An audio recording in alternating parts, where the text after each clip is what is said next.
ತಮಿಳುನಾಡಿನಲ್ಲಿ ಅತ್ಯಂತ ಧೈರ್ಯದ ನಿರ್ಧಾರವನ್ನು ಕಾಂಗ್ರೆಸ್ ತೆಗೆದುಕೊಂಡಿದೆ.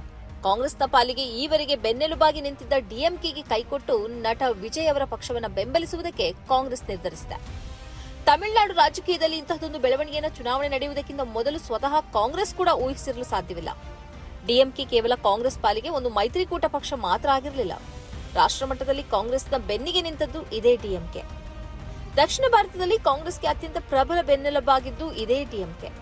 ಆದರೆ ರಾಜಕೀಯದಲ್ಲಿ ಭಾವನಾತ್ಮಕತೆಗೆ ಸ್ಥಾನ ಇಲ್ಲ ಎಂಬುದನ್ನು ಮೊದಲ ಬಾರಿ ಸಾಧಿಸಲು ಕಾಂಗ್ರೆಸ್ ಹೊರಟಂತಿದೆ. ಇಂಥ ರಾಜಕೀಯವನ್ನ ಮಾಡುವುದರಲ್ಲಿ ಬಿಜೆಪಿ ಎತ್ತಿದ ಕೈ. ಅದು ರಾಜಕೀಯವನ್ನ ಇಮೋಷನ್ಸ್ನಿಂದ ಹೊರಗಿಟ್ಟು ಆಟ ಆಡ್ತಾ ಇರ್ತದೆ. ಇದೀಗ ಕಾಂಗ್ರೆಸ್ ಕೂಡ ಅದನ್ನೇ ಆಯ್ಕೆ ಮಾಡಿಕೊಂಡಂತಿದೆ.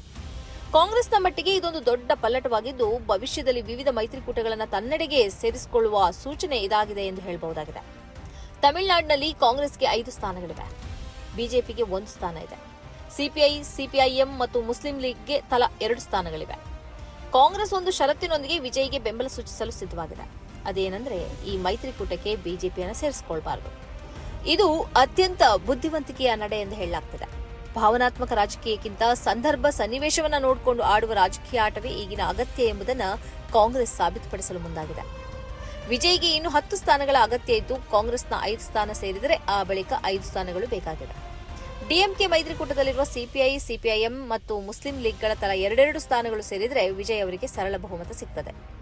ಈ ಮೂಲಕ ಬಿಜೆಪಿಯೂ ಸೇರಿಕೊಂಡಿರುವ ಎಐಎಡಿಎಂಕೆ ಮೈತ್ರಿಕೂಟದ ಬೆಂಬಲ ಪಡೆಯದೆ ಸರ್ಕಾರ ರಚಿಸಲು ವಿಜಯ್ಗೆ ಸಾಧ್ಯವಾಗುತ್ತದೆ. ಈ ಹಿನ್ನೆಲೆಯಲ್ಲಿ ಕಾಂಗ್ರೆಸ್ ಬುದ್ಧಿವಂತಿಕೆಯ ಆಟ ಆಡ್ತಾ ಇದೆ ಅಂತ ಹೇಳ್ಬೋದು. ವಿಜಯ್ ಈಗಾಗಲೇ ಸಿಪಿಐ, ಸಿಪಿಐಎಂ ಮತ್ತು ಮುಸ್ಲಿಂ ಲೀಗ್ ಪಕ್ಷಗಳನ್ನು ಸಂಪರ್ಕಿಸಿದ್ದು, ಒಂದು ವೇಳೆ ಇವು ಬೆಂಬಲಿಸಲು ನಿರ್ಧರಿಸಿದರೆ ತಮಿಳುನಾಡಿನ ಸರ್ಕಾರದಲ್ಲಿ ಸೇರಿಕೊಳ್ಳುವ ಬಿಜೆಪಿ ಆಸೆಗೆ ತಣ್ಣೀರು ಎರಚಿದಂತಾಗ್ತದೆ.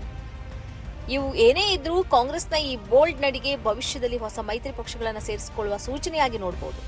ಡಿಎಂಕೆ ಎಂಬ ಗಟ್ಟಿ ಪಕ್ಷ ಮತ್ತು ತನಗೆ ಬೆನ್ನೆಲುಬಾಗಿ ನಿಂತ ಪಕ್ಷವನ್ನೇ ಮುರಿದು ವಿಜಯ್ ಅವರ ಜೊತೆ ಸೇರಿಕೊಳ್ಳುವ ಕಾಂಗ್ರೆಸ್ ನಿರ್ಧಾರ ಧೈರ್ಯದ್ದು ಎಂದು ಹೇಳಲಾಗ್ತದೆ.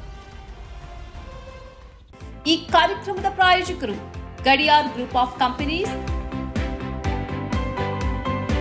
specialized in piling and shoring, engineering consultancy, firefighting, steel structures, real estate.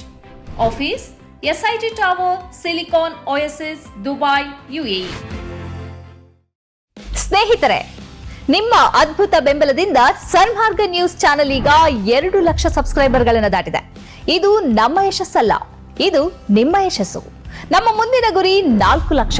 ಇದು ಕಷ್ಟವಲ್ಲ. ನೀವು ಮಾಡಬೇಕಾದದ್ದು ಸಿಂಪಲ್. ನೀವು ಸನ್ಮಾರ್ಗ ನ್ಯೂಸ್ ಚಾನೆಲ್ ವಿಡಿಯೋವನ್ನ ನಿಮ್ಮ ಸ್ನೇಹಿತರಿಗೆ, ಕುಟುಂಬದವರೊಂದಿಗೆ ಹಂಚಿಕೊಳ್ಳಿ ಮತ್ತು ಅವರಲ್ಲೂ ಸಬ್ಸ್ಕ್ರೈಬ್ ಮಾಡಲು ಹೇಳಿ. ನೀವು ಶಕ್ತಿಯನ್ನು ಕೊಡಿ, ನಾವು ನಿಖರ ಸುದ್ದಿ ಕೊಡ್ತೇವೆ. ಧನ್ಯವಾದಗಳು.